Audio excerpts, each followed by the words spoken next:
You're listening to the Bare Metal Cyber Prepcast, created to help you succeed in your Security Plus certification journey.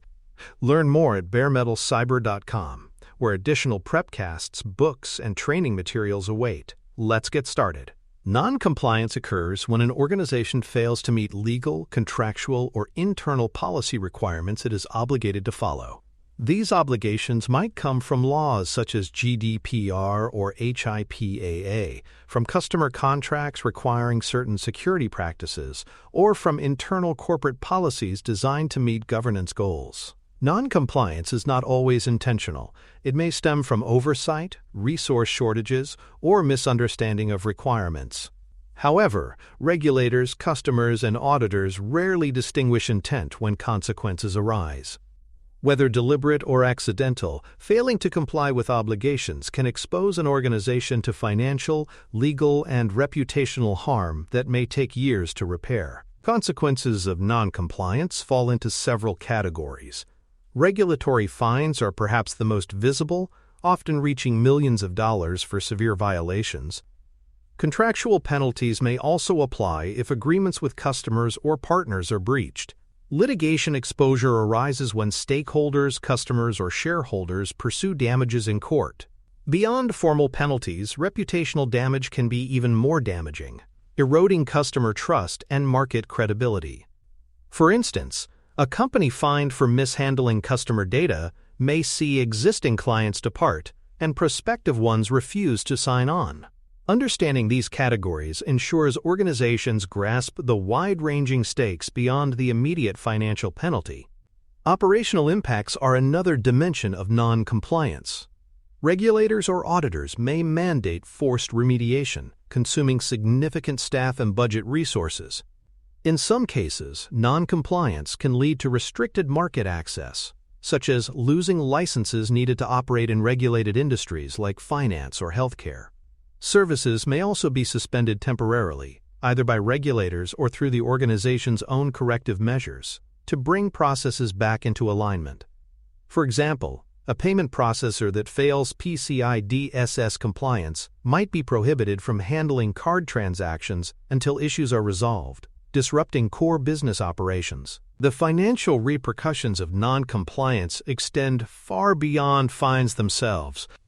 Remediation costs, such as emergency technology upgrades or external consulting, can quickly outpace penalties. Customer churn is another hidden financial consequence, as clients leave for more trustworthy competitors. Insurance premiums may increase sharply following a compliance-related incident, or coverage may be limited in future renewals. For example, a hospital fined for HIPAA violations may not only pay millions in penalties, but also face increased costs in monitoring and remediation while struggling to retain patient trust. These compounding effects can strain even financially healthy organizations. Contractual fallout is common when non-compliance breaches agreements with customers or suppliers. Breach of contract claims may result in damages or lawsuits. Indemnity clauses can be triggered, requiring the non-compliant party to cover costs incurred by partners. Termination rights may allow customers to cancel contracts outright, leading to revenue loss and damaged relationships. For example, a cloud provider that fails to meet its SLA obligations for breach notification may lose not just one client but also future opportunities due to diminished credibility.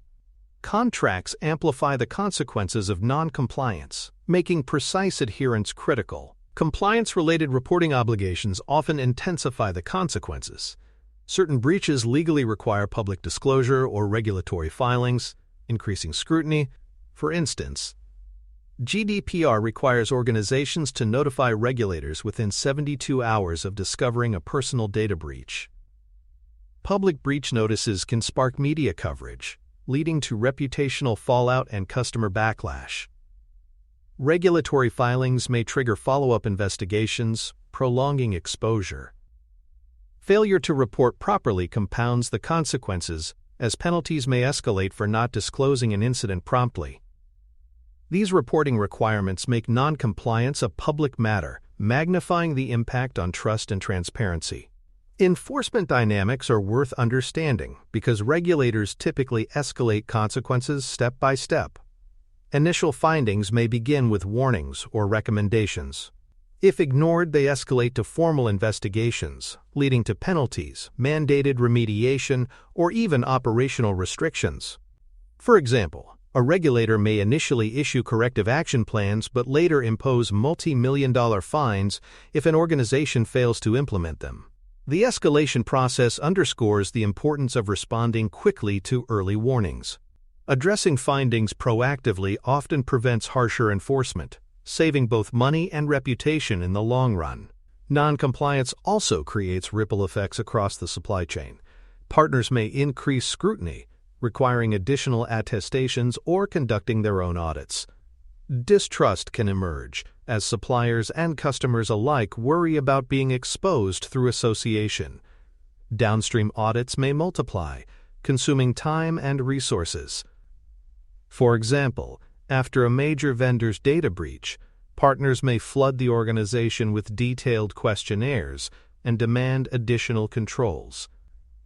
These ripple effects spread the cost of non-compliance far beyond the initial incident, disrupting partnerships and slowing operations with layers of additional oversight. Regulators and auditors frequently impose remediation mandates and strict timeframes following non-compliance. These mandates might include specific technical upgrades, policy changes, or training programs. Timelines are often aggressive, requiring organizations to divert resources from other projects. For example, a financial institution might be required to implement multi-factor authentication within 90 days after a compliance audit reveals gaps. Failure to meet imposed deadlines often results in additional penalties or escalations. These mandates highlight the reactive nature of non-compliance. Rather than choosing improvements strategically, the organization must scramble to meet externally imposed requirements. Strategic risks from non-compliance extend beyond immediate penalties.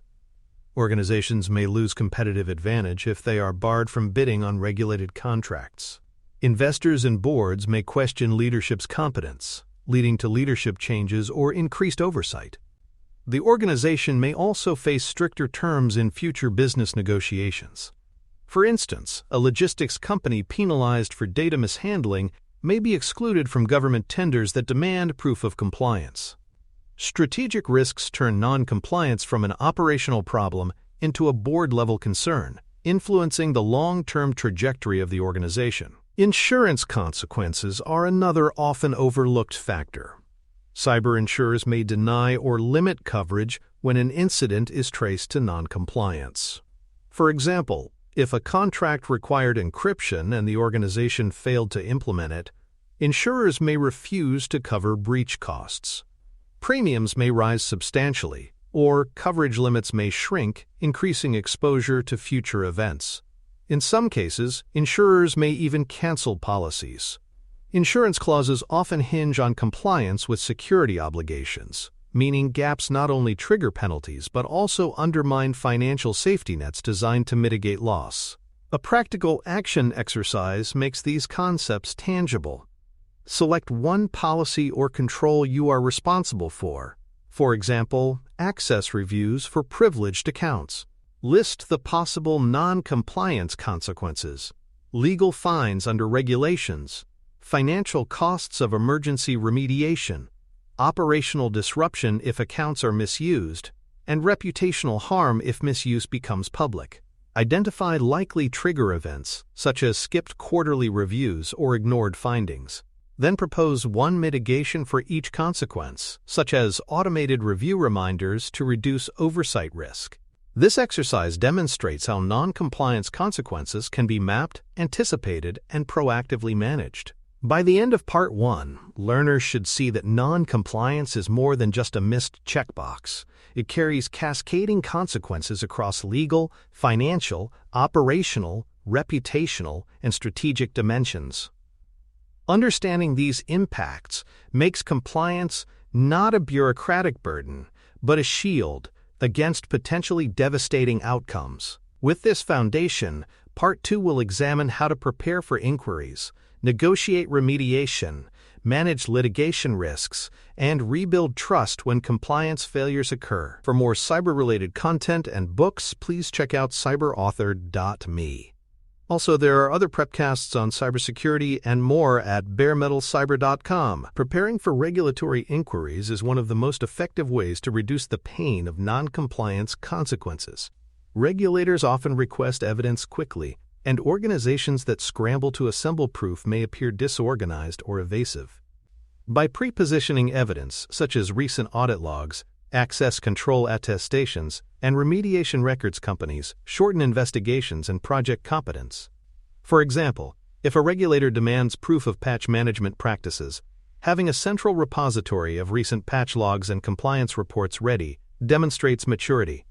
Proactive preparation not only reduces investigation time, but can also lead regulators to view the organization more favorably. Remediation governance defines how corrective actions are planned, approved, and verified following compliance failures. Clear governance ensures that remediation is not left to ad hoc efforts but follows a disciplined process.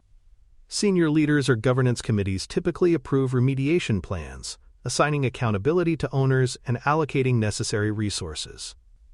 Verification steps confirm completion, often through follow-up audits or control tests.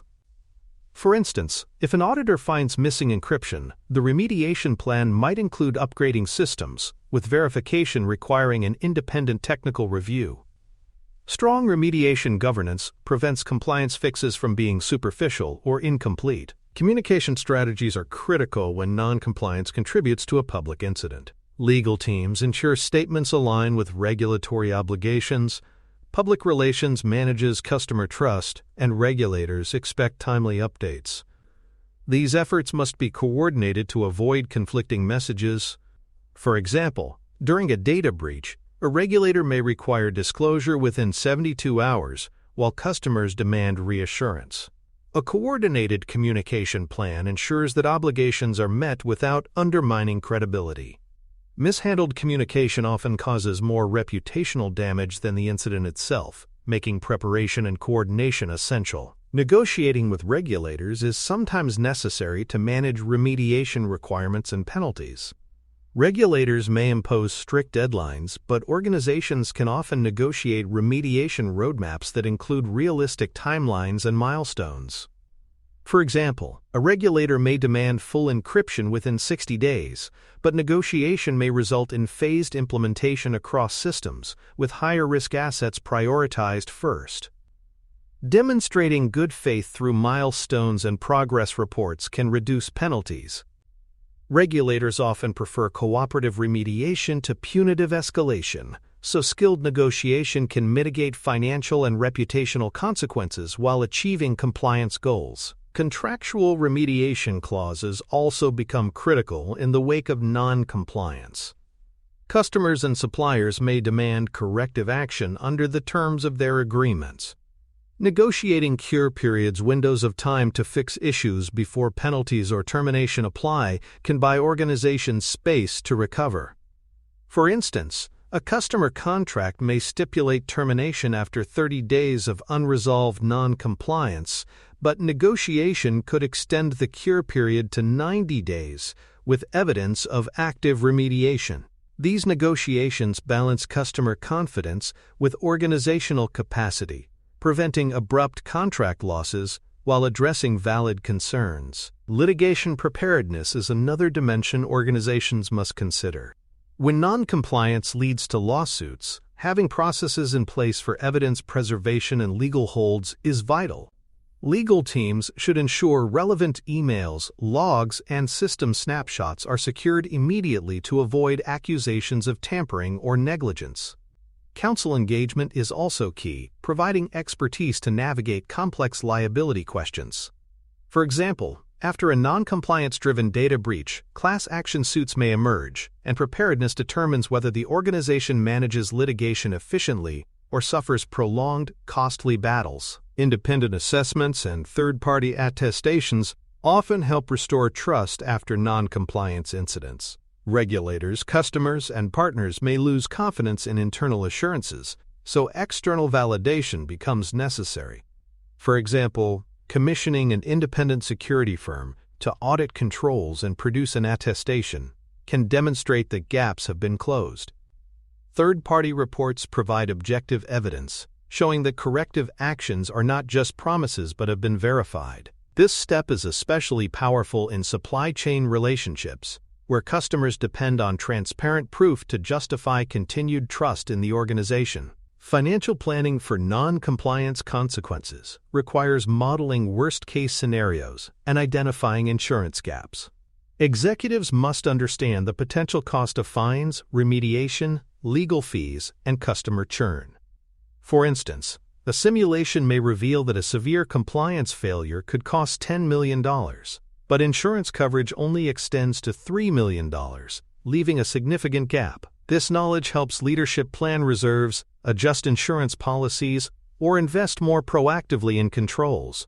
Presenting these scenarios in financial terms makes compliance a business issue, not just a technical one, ensuring it receives appropriate strategic attention. Rebuilding trust after non-compliance demands deliberate effort.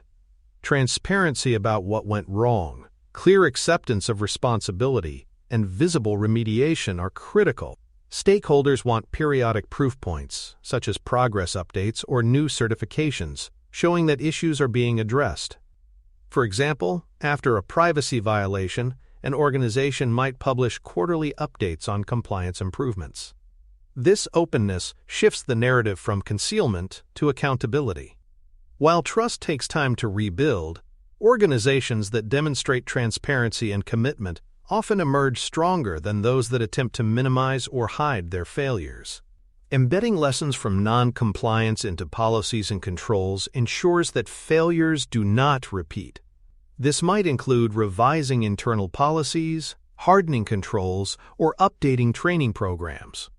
For example, if weak access reviews caused an incident, policies might be updated to mandate automated reviews and staff trained to use new tools. Embedding lessons institutionalizes change, transforming painful experiences into catalysts for stronger resilience. Without this step, organizations risk reliving the same compliance failures, wasting resources and credibility. Board-level reporting becomes unavoidable when non-compliance has material business impact. Boards expect management to explain what went wrong, what the consequences are, and how the organization is responding. Reports to the board should frame compliance issues in terms of strategic risk, financial exposure, and governance. For example, a briefing might outline fines imposed, remediation timelines, and insurance implications. By involving the board, compliance becomes a top-level governance priority, ensuring resources and oversight are aligned to address the problem comprehensively. Ultimately, understanding the consequences of non-compliance helps organizations prioritize compliance as a proactive discipline rather than a reactive burden. Preparing defensible response plans, negotiating remediation paths, engaging openly with stakeholders, and embedding lessons into governance transform compliance from a checkbox to a cornerstone of resilience.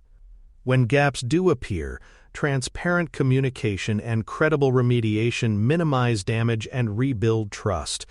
Organizations that internalize these lessons approach compliance as an enabler of long-term stability and competitiveness, rather than a cost to be minimized. Thanks for tuning in to the Bare Metal Cyber Prepcast, your trusted source for cybersecurity news and insights. Remember to subscribe at baremetalcyber.com so you never miss an update. And visit cyberauthor.me for best-selling cybersecurity books that equip you with expert knowledge. Until next time, stay secure and stay vigilant.